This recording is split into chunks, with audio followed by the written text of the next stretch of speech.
Well, you know what? I didn't do a lot of videos on this. I don't know where I'm at in our discovery process here, but I'm still on my tank over here, and it's disconnected from the battery. Okay, so I'm sorry. I don't know where I'm at, you know? So when he brought this over here, he had tried to figure this out on his own. So he had bought him a stator, power pack. I think these are all new coils. I'm not sure if he replaced the wires. He can do that. So he couldn't get spark, or if he got spark, he was only on like 1 or 2 cylinders. So I don't know how much I filmed, because it was kind of a hard one to figure out. Well, what do you have on here? Ended up with just like, hey, you know, you got the wrong stuff on here. Or he might have had partly the right stuff, but it wasn't right. So this one, he had this rectifier on there, right? So he thought that he had to have that with this power pack that he had, that ended up only have spark on 2 cylinders. Then this is an old trigger, and then he bought a trigger, then he bought a stator, and there's the old stator, and they're all like basically damaged, or the wrong ones. Not in Caltrek stator. I know that's like a motorcycle. Some people put them on there. I've never seen it work. I'm sure there's one that works, but I've never seen one. That's it. It doesn't mean anything against them, you know. But so we got CDI makes a stator that you don't have to have that rectifier. So we've got, and I don't even know if I can read them, because they're kind of buried up under here or whatever. I think, if I remember, it's like 5454 KO1. It's a pretty typical number. This was like a, what do they call them, 7778. And then the trigger, I don't know, I have to remember now. They made these so that you could do 3 cylinders or 4. So it tells you, like on this one down here, you get the camera down where you can look at it. It says, it doesn't read very well, but it says connect blue, white. It's kind of got pinched, and red, white to ground to form 3-cylinder connection. So you wouldn't use 2 wires, you know. So I'm still I'm gonna come back through here and maybe, you know, tidy this up with a tie wrap or something. Disconnect this Mercury switch. Just do yourself a favor and just disconnect it, and just don't even use it. It's not really needed for this motor. So anyway, back to the stator trigger. Now I've got fire on all 4 cylinders, and I fired it up, and I might have even done a short. I don't remember. So I gotta just finish this up today.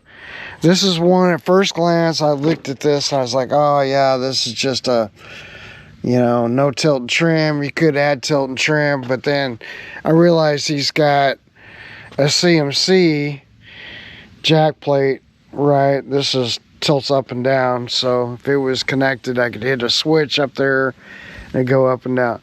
Anyway, so, you know, he's basically good to go. I mean, I just need to put, you know, a couple bolts back in. I need to tie my starter back down, hook up the battery and run it, and then, you know, he's good to go. So I'm gonna do that this morning, and then I don't know what else I'm gonna do.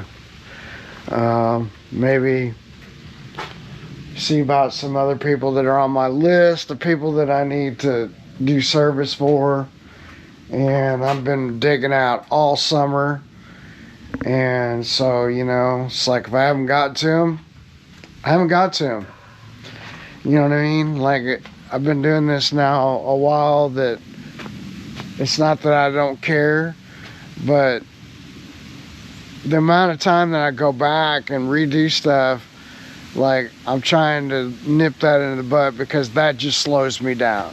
It slows me down even further, so I just do them, be done with them, and then I can move on to the next one and concentrate all of my energy and thought and everything into that project. So if I got multiple projects, I even, you know, brought the boats down. Not to throw this out there, but, you know, I don't need to have a whole bunch of boats here, because then in my brain, it's just me, man. You know, it's like thinking that because I want to take care of who I can take care of. And so, you know, if I'm worried about, I'm jumping between projects, sometimes it doesn't work. Hang on. Okay, so also this is a 50, you know, in these years, like we got, you know, August 4th, 1981, and this starter's still going, right? It's a little dry. I added some stuff to, you know, kind of lubricate it, and now it's not really making those noises. And, you know, like, you keep lubricating it, because you think, oh, I did it one time, I'm good. No, it's so old that it needs to get in there. And so just a little pinch of grease, silicone spray, because you don't want it to go down inside the motor. And these are, like, you can just about take them apart and clean them up, put them back together, and they're, you know, of course they're cheap. Like now, and you know, the years we're living in, you can get a starter pretty cheap. So that's one thing. Okay, so then they, you know, if you look at this one, like, it still has the place where a distributor went in. They were doing all kinds of things in that era, I guess, research and development. So we had, you know, the old school distributor, which I've got out there in the shed. I got a bunch of those old ones, and they're just a rotor, and well, I guess they'd go down this way, and then so it was a rotor, and it just had a cap and a button. And so, but then under the flywheel, you know, they had to change you know, this bottom bearing housing a little bit in order to accommodate this and this setup, so that they could, you know, I'm sure there wasn't maybe center magnets, so they just had a flywheel that went around. It didn't have center magnets. These have center magnets, and they experimented with different ones. So they had red stators, they had these kind of stators. This is why it was difficult for this guy.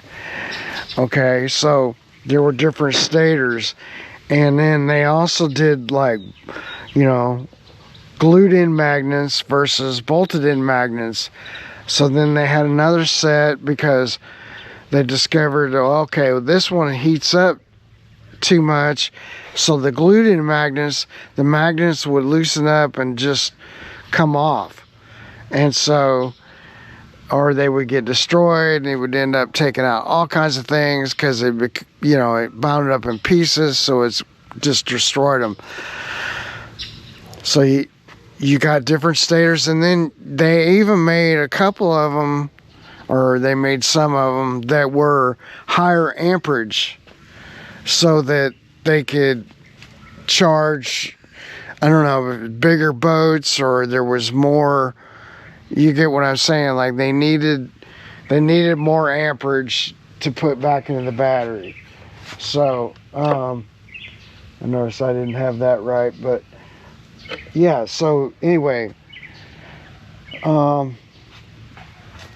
you know, I can understand why it was tough to get it right. Even if you look up the parts, you know, you might see 3 different stators, 3 different you know, flywheels and 3 different triggers, and then it gets down to like, well, what is going on? But we got this one back together, and it runs pretty good. So I did a water pump on it, and I had to fix a leaking carb. So this carb at the top was leaking, which now it's not. So new gaskets basically cleaned it up. The carbs are in great shape. So all we really got to do is just put a few things. What I got to do is I got to put a few things back together, and then I'm gonna fire it up and run it, and then we'll find out after that. Like, we're gonna have to put some fuel in his gas and see what his fuel line and tank and all that looks like, and then run it like on his, you know, because we may have to still, like, I may have to like revisit that a little bit, because it runs perfect on mine, but it may not on his. So that's kind of what I'm doing today, and just gonna take my time and get her done. Filling up the tub, got her hooked up, got her all back together, pumped up the bulb, pump up the bulb, pump up the bulb. And then how that song goes,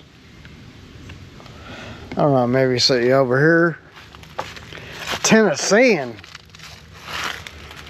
Never heard of it before. Never heard of it. This boat needs a major clean. I'm not sure why. I can see that, give it a little bit.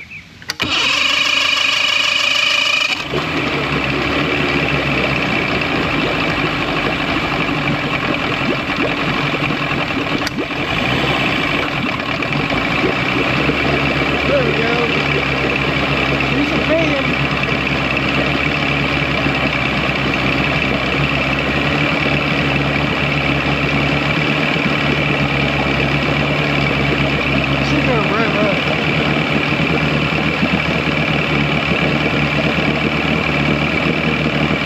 You know what? I think I got the cable disconnected. That's why you always gotta check. I just think, oh yeah, it's ready to go, blah blah blah. And then I look, and this thing is not, it's wedged in here, so I'm hoping I can just loosen this enough to maybe get this out. Well folks, this is why you double check, double triple check. See, that's got to go in even more, because that's our stop.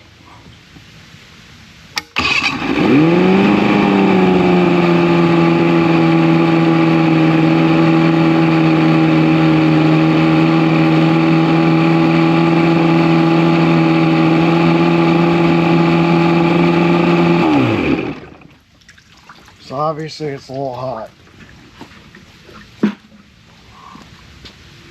So that was probably never adjusted correctly. So this is, you know, okay, found a problem. So up in here, we have this linkage that's this little horseshoe looking thing, and it's not popping back like it should. So I'm not sure why that's, I've got the cable kind of disconnected. You can't see this, but if I move that, right, this is like a wide open, and if you look at the cam, I mean, it's like, it's wide open. But then when we come back to our idle position, you can kind of see it right here. This is not coming back to here. See, that should go back to there. So either that screw's loose, or the spring tension in there is not right. This seems to be right. I don't know if I can, I'll have to disconnect the battery again, fold this back, and see if I can just lube that up, check that. I'm sure I tightened that down, so I'm not sure what to make of that. Okay, I figured this out. So when I routed the stator, I had it right here. It was kind of behind this, and it was holding it open. So now if I turn this, you know, you can see it pops right back. Should be good now. And I can make sure that's tightened up here, which I'm pretty sure it is. Yeah. I just tighten it good so that come loose, but yeah, we can see that. Alright, so that works. I guess we make sure they both open at the same time, but I'm pretty sure they do. So put the remote, yeah, I got this. Is this back on now? Man, they didn't give you enough room over here. And I don't know why they couldn't have made this cowling another inch wider. That don't make no sense. Mercury. Man, they all do weird stuff sometimes. There it goes. Just can't get your meat hooks down there, man. So, alright, we can put it all back together now. Luckily, like, that was one thing too, this era. They made it easier on a fella. You know, because the old ones, man, they were a real pain. It's kind of why I don't work on them anymore, because, you know, people get them for $100 and then they only want to pay $100 to fix it. And I'm like, no, really, you should get you an engine that somebody can work on. I don't know. It's another beautiful day here. A little windy. Yesterday was a blast. Went fishing. Caught some decent fish. Nothing like, you know, write home about. I did do a post, but I guess if you did fish that lake tournaments, and you could get a smallmouth that was 18 inches or better, I'm thinking you'd probably win a tournament. But then it might take you all day to do, when you can get, you know, your on your bass, like five bass limit. These guys I'm kind of been watching, and they get, you know, 2 or 3, and then their partner gets a couple, and then they got a 5 bass limit just for the lake. I ain't hating on them, because sometimes you go out there and you get totally skunked. And you know, that's fishing, man. Alright, so we got that. And then they give you, like on this side, it's pretty cool because they got right there, it's for this choke solenoid.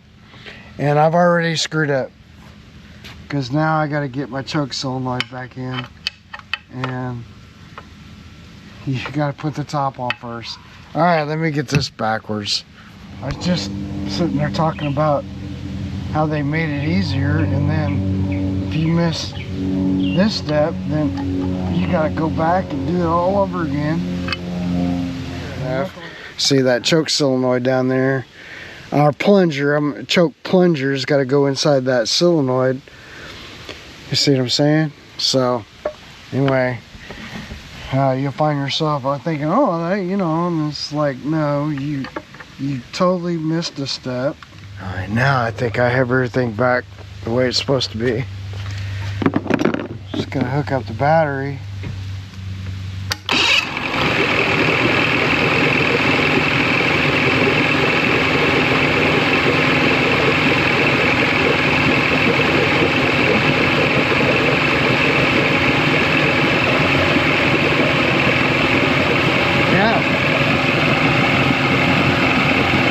Let it sit there and warm up.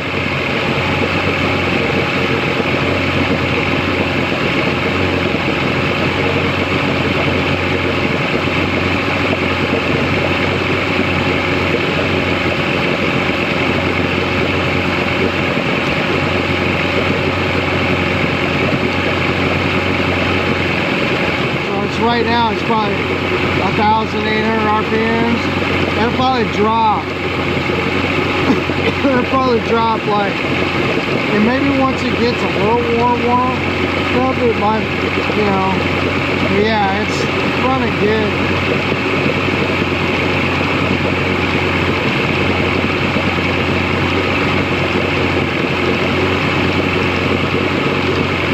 So I think we can ship this.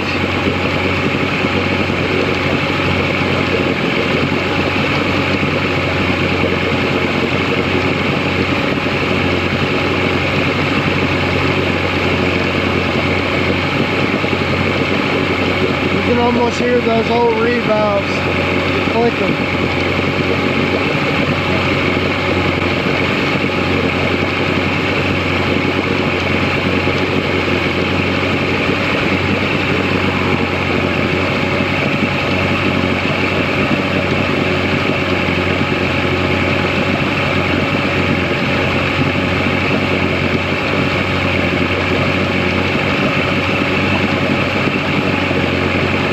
If you tried to bring that down a little bit, then it would be like, it wouldn't run right on the lake.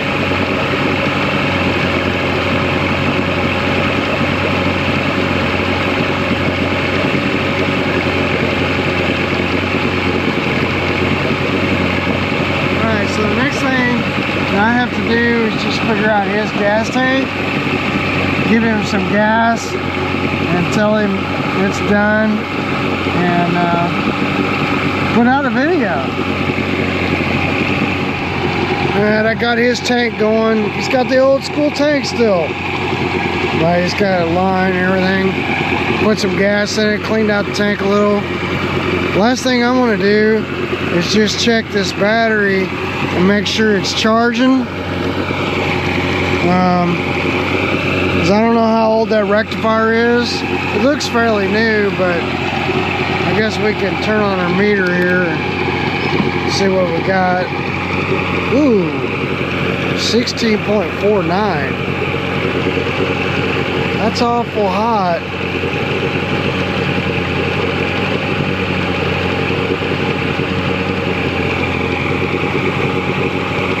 I think that voltage is very hot. Maybe we should check our battery and see what it looks like.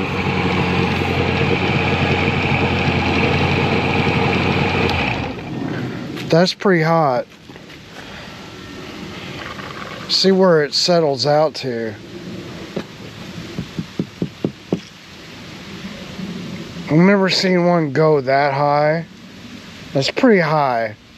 16.5 volts. I mean, it's still settling down, but I'm gonna go get my other meter and see what it tells us about this battery. See, it's just 650 cold cranking amps. Yeah, cranking amps. It's 810. May need to put another rectifier on this if that's the case, because that's okay. So it's settled out now. 13.26. It's down.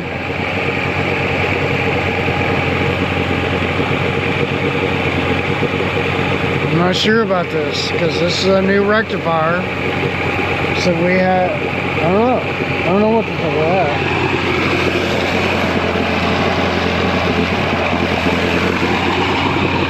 16.26, man, that's pretty high. I think it's a bad battery. So I put my battery up here. Now we're looking pretty good voltage wise. I mean, it's climbing a little bit, but it might need to charge. I don't know. I think maybe it's trying to over voltage because we're losing something right here.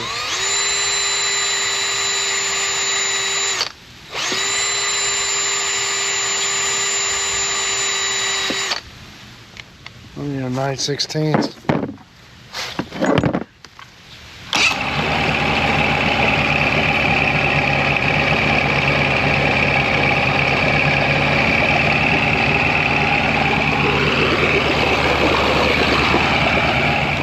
Alright, I called Dale over CDI, and basically what he was saying was that, remember, the battery's like the regulator. So once the battery's fully charged, that voltage drops some. It's holding it like 16, it's climbing a little, and then it goes down. So I do think it's doing right. I tried my battery, it seemed like it was the same thing, but now I've cleaned everything off. I got it back on his battery, and that seems, I don't know, seems right. Seems like it would be really high, but in this situation, you know, he's saying that the stator basically is generating what it generates. So he said it can go anywhere up to like AC voltage up, you know, pretty high voltage, like 40-50 amps before, 40-50 volts before. So anyway, you know, this is the rectifier is just rectifying a DC voltage, and then of course that's what's going back to the battery. So the battery is actually regulating how much voltage that it's taken from the stator, if that makes sense. So we're probably fine. That power pack, I don't know, it probably can take up to, you know, 32 volts, I bet, or more, probably more, since it's AC voltage. I guess if we measure across these, we'll find that it'll take really high AC voltage. I don't know what that is. I'd have to look it up, but that's what it, you know, that's what it is. So all our electronics are new, it runs good.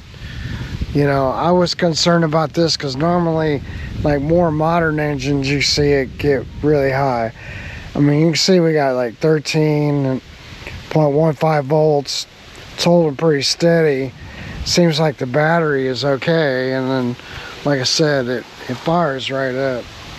So I'm gonna call it a win. Tell them to come get it, run it.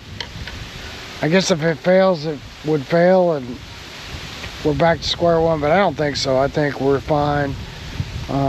It's an alternator.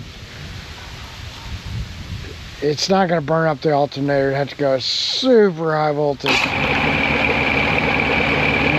I don't think it will. I think once it's running down the lake, it's going to be fine.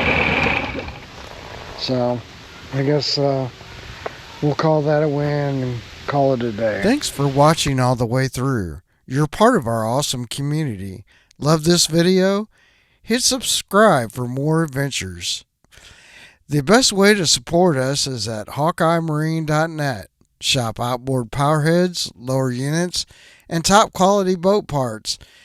It fuels our content and keeps you on the water. Visit today. We'll see you next time.